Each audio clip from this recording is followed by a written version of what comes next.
We were doing circles and circle की हम exercise 10.4 कर रहे हैं अपनी लास्ट 2-3 वीडियोस से। और मैंने आपको पहले भी बोला था कि जो क्वेश्चन नंबर 5th और 6th हैं वो बहुत इंपॉर्टेंट हैं और थोड़ा सा बच्चों को प्रॉब्लम क्रिएट करते हैं, बच्चों को थोड़ा सा लेट समझ आते हैं, मतलब उनको मुश्किल लगते हैं। ठीक है, तो आज हम ध्यान से समझेंगे, मैं पूरी कोशिश करूंगी आपको समझाने की। ठीक है, so the question is 3 girls, Reshma, Salma and Mandeep are playing a game by standing on a circle of radius 5 meter drawn in a park. ठीक है, इसका मतलब हमारा एक सर्कल है, ये रहा। ठीक है, रेशमा, सलमा ये रही एंड मनदीप ये रही। रेशमा, सलमा एंड मनदीप सर्कल के ऊपर खड़ी हुई है पार्क में, जिस सर्कल का रेडियस क्या है 5 metre. Reshma throws a ball to Salma, Reshma ने सलमा को बॉल थ्रो करी, सलमा ने मनदीप को करी, सलमा ने मनदीप को करी एंड मनदीप ने रेशमा को करी। मनदीप ने किसको करी? रेशमा को। ये ठीक है, if the distance between Reshma and Salma, Reshma और सलमा के बीच का distance and Salma and Mandeep के बीच का डिस्टेंस जो है वो 6 मीटर है। तो दैट मीन्स बच्चों आप जब फिगर बनाओगे तो सलमा को बीच में रखना हमेशा, मनदीप या रेशमा को बीच में नहीं रखना, क्योंकि सलमा से रेशमा का डिस्टेंस और सलमा से मनदीप का डिस्टेंस इज इक्वल। ठीक है, उसके बाद what is the distance between Reshma and Mandeep, Reshma और मनदीप के बीच का डिस्टेंस हमको फाइंड आउट करना है। That means I have to find this thing. ये अगर मेरा ये A है, ये B है, ये C है, तो मेरा क्वेश्चन ये है to find AC, to find AC, ये मेरा एम है इस क्वेश्चन का। ठीक है, अब इसका मान लो ये सेंटर है मेरा O। ठीक है, इससे मैं इसको अगर ज्वाइन कर देती हूं, ज्वाइन OA, तो हमारा ये रेडियस होगा, क्योंकि सेंटर से सर्कल पे कोई भी पॉइंट है उसका जो डिस्टेंस होता है वो रेडियस होता है, और रेडियस हमको गिवन है 5 मीटर, तो I will mark 5 metre over here. इतना क्वेश्चन तो सबको समझ आ गया होगा, है ना। अच्छा, एक और मैं कंस्ट्रक्शन करने जा रही हूं, मैं OB को ज्वाइन कर रही हूं, ये मैंने OB को भी ज्वाइन कर दिया। ठीक है, अब ध्यान से देखो, जब किसी सर्कल में 2 कॉर्ड्स इक्वल हैं, यानी BA और BC 2 कॉर्ड्स हमारे इक्वल हैं 6 मीटर्स के, तो क्या होता है, जो सेंटर होता है it always lies on angle bisector of ये देखो, ये centre always lies on the angle bisector of angle ABC।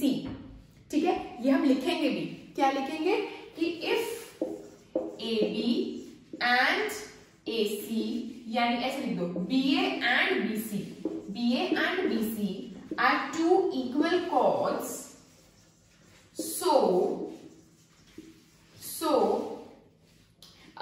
center lies on angle bisector of angle BABC। ठीक है, अब इसका मतलब ये 2 एंगल्स मेरे इक्वल है, यानी ये जो हमारा BO है ये हमारा क्या है, एंगल बाइसेक्टर, यानी जो हमारा BO है वो हमारा क्या है, एंगल बाइसेक्टर। अब ये मैं तुम्हें क्यों बता रही हूं, इससे क्या मतलब है क्वेश्चन का, इससे ये मतलब है, देखो ये मेरा कोई ट्रायंगल है, ये रहा ABC, ये मेरा कोई ट्रायंगल है, और अगर ये मेरा एंगल बाइसेक्टर है ना, यानी अगर एंगल 1 एंगल 2 के इक्वल है और AB मेरा एंगल बाइसेक्टर है, और ये जो AB है वो मेरा 6 है और ये AC 6 है। ठीक है, तो AB और AC की रेशियो क्या है, 6:6 which is 1:1।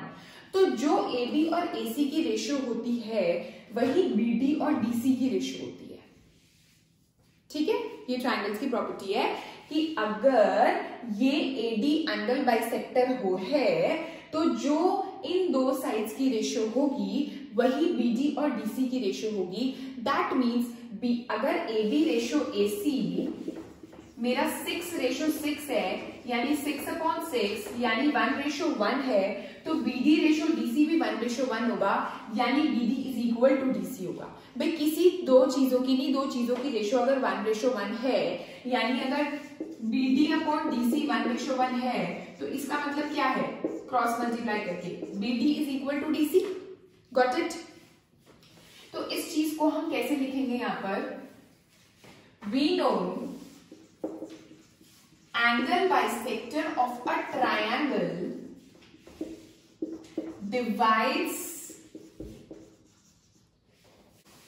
the opposite sides in the same ratio of the sides containing the angle। इसका मतलब क्या है कि अगर ये ट्रायंगल है और ये मेरा एंगल बाइसेक्टर है, तो एंगल बाइसेक्टर ऑपोजिट साइड को उसी रेशो में डिवाइड करेगा जिस रेशो में वो उन दो साइड्स को डिवाइड कर रहा है जो दो साइड्स उस एंगल को कंटेन करती हैं। ठीक है, यानी अगर ये 5:5 है, तो ये भी 5:5 यानी 1:1 होगा। दैट मीन्स BD DC के इक्वल होगा। इतना समझ आया? This is a theorem which I have written. अब हम अपनी फिगर में आते हैं कि BO मेरा एंगल बाइसेक्टर है, तो जो BO है वो AC को, है ना, हमारा ट्रायंगल कौन सा हुआ, ये हुआ, देखो ये मेरा A है, ये मेरा B है, ये मेरा C है, ये। तो अगर ये मेरा एंगल बाइसेक्टर है BP, तो वो AC को यानी ऑपोजिट साइड को उसी रेशो में डिवाइड करेगा जिस रेशो में AB और BC है। ठीक है, और AB और BC किस रेशो में, 6:6 में, यानी 1:1 में। तो AP रेशो PC क्या होगा, 1:1, यानी AP will be equal to PC। इतना समझ आया? अब देखते हैं क्या लिखेंगे हम ये लिखेंगे कि since BO is the angle bisector, so it divides AC in same ratio as same ratio of AB and BC। तो AB रेशो BC क्या है हमारा, 6:6 यानी 1:1। तो हमारा AP रेशो PC क्या होगा, 1:1, यानी AP और PC मेरे इक्वल हो गए। ठीक है, जब मेरा AP और PC इक्वल हो गया, और जो सेंटर से मेरा OP, ये AC क्या है मेरा, AC मेरा, now AC is the chord of the circle. देखो ध्यान से, AC कॉर्ड है, and OP is the line segment which is, OP एक लाइन सेगमेंट है which is bisecting chord AC। AP PC के इक्वल है, तो देयरफॉर OP जो होगा वो परपेंडिकुलर होगा AC के। हमने दो थ्योरम्स करी थी कि अगर सेंटर से परपेंडिकुलर ड्रॉ करें कॉर्ड के ऊपर, तो वो कॉर्ड को दो इक्वल पार्ट्स में डिवाइड करता है। ठीक है, मतलब अगर परपेंडिकुलर दे रखा है तो वो कॉर्ड को दो इक्वल पार्ट्स में डिवाइड करेगा, लेकिन यहाँ पर कॉर्ड दो इक्वल पार्ट्स में डिवाइड हो रही है, तो इसलिए ये परपेंडिकुलर है। तो मैंने यही प्रूव किया कि OP is perpendicular to AC। तो टिल नाउ हमने क्या किया, सबसे पहले हमने ये प्रूव किया कि BO एंगल बाइसेक्टर है। अगर एंगल बाइसेक्टर है तो जिस रेशो में ये है BA रेशो BC, उसी रेशो में PA और PC होंगे। तो इसका मतलब PA और PC इक्वल हो गए। जब PA और PC इक्वल हो गए तो OP परपेंडिकुलर टू AC हो गया। ठीक है, आगे हमने ये क्यों किया, क्योंकि हमारे पास कोई परपेंडिकुलर वाला यानी कोई 90 डिग्री वाला एंगल नहीं था और हम पाइथागोरस अप्लाई नहीं कर पा रहे थे। अब हम पाइथागोरस अप्लाई कर सकते हैं, किस वाले ट्रायंगल में, इसमें भी कर सकते हैं, इसमें भी कर सकते हैं, Like for example, if I apply Pythagoras in OPA, in triangle OPA, right angle ये है तो हाइपोटेन्यूज ये है, ठीक है। OA square is equal to AP square plus PO का स्क्वायर। OA मेरा रेडियस है तो यानी ये 5 है। AP क्या है? AP नहीं पता। PO क्या है? नहीं पता, ठीक है। तो इसको हम ऐसे ही लिख देते हैं। ओके, अब जो है हमारा पाइथागोरस लग सकती है इसमें, इन ट्रायंगल BAP, BA का square is equals to AP का स्क्वायर प्लस BP का स्क्वायर, ठीक है। BA क्या है? 6 है। AP क्या है? नहीं पता। और BP क्या है? नहीं पता। चलो, हो गया। अब यहां से AP स्क्वायर की वैल्यू आ रही है मेरी 25 माइनस PO का स्क्वायर। ये PO स्क्वायर मैं इधर ले आई, ये मेरी AP स्क्वायर की वैल्यू आ गई। इस AP स्क्वायर की वैल्यू को मैं यहाँ सब्स्टिट्यूट कर रही हूँ, ठीक है। तो हो जाएगा 36 इज इक्वल टू यहाँ पर plus BP square as it is, इस AP स्क्वायर की वैल्यू उठा के मैंने यहाँ पर सब्स्टिट्यूट कर दी। अभी भी दो वेरिएबल्स है, सॉल्व कैसे करूं? तो क्या करूंगी, देखो PO है और BP है ना। OB क्या है? मेरा रेडियस है, और रेडियस मेरे को पता है वो 5 है ना। तो किसी एक को चेंज कर देते हैं। ये 36 माइनस 25 हो गया, ये हो गया BP स्क्वायर माइनस PO का स्क्वायर। 6 में से 5 गए 1, 11 इज इक्वल टू BP का क्या करें? BP को करते हैं OB minus PO, OB minus PO का होल स्क्वायर। इतना समझ आया, ठीक है।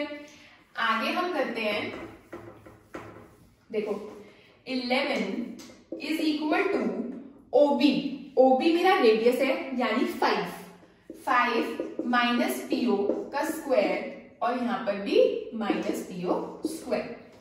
11 is equal to 25 A square plus B square minus 2AB, यानी minus 2 into 5 into PO that is 10 PO, ठीक है। माइनस PO का स्क्वायर, PO का स्क्वायर और PO का स्क्वायर कट गया मेरा। 11 minus 25 is equal to minus 10 PO। Okay, now ये आ गया मेरा 14, ये आ गया। तो PO मेरा आ गया 14/10 विच इज 1.4, लेकिन ये आया मेरा PO। मेरे को तो ये नहीं चाहिए, मेरे को तो AC चाहिए, राइट। तो मैं क्या करूंगी, हमारी इससे पहले एक इक्वेशन आई थी, क्या आई थी हमारी, आप चेक करो अगर आपने नोट किया तो। इसके बाद आप पहले देखो, हमारी एक इक्वेशन आई थी जब मैंने इस वाले ट्रायंगल में पाइथागोरस थ्योरम लगाई थी। तो मेरी एक इक्वेशन थी कि 25 is equal to AP square plus PO का स्क्वायर। जब इसमें मैं पाइथागोरस लगाई थी, तो इस PO की वैल्यू मैं यहाँ सब्स्टिट्यूट कर देती हूँ लाइक दिस, 1.4 का स्क्वायर। तो 25 माइनस 1.4 का स्क्वायर इज 1.96, जो कि मैंने यहां लिख दिया, और ये आ गया AP का स्क्वायर। ये आ गया 23.04 is equal to AP square, ठीक है। तो AP क्या आ गया, रूट 23.04, ठीक है। अब रूट 23.04 कैसे कैलकुलेट करते हैं, कई बच्चों को नहीं आता, इसलिए बता रही हूँ कि रूट 23.04 के लिए देखो 23, 2 2 4, 3 3 9, 4 4 16, 5 5 25, 4 4 क्या होता है 16, 5 5 25, 25 इज ग्रेटर देन 23, सो 4 4 16। तो यहाँ आ गया 4 4 16, 13 में से 6 गए 7। अब 2 4 8, यहाँ पर क्या आता है 2 4 8, पॉइंट के बाद वाला, डेसिमल के बाद वाली डिजिट्स को यूज करना है, इसलिए यहाँ पर पहले मैंने डेसिमल लगा दिया।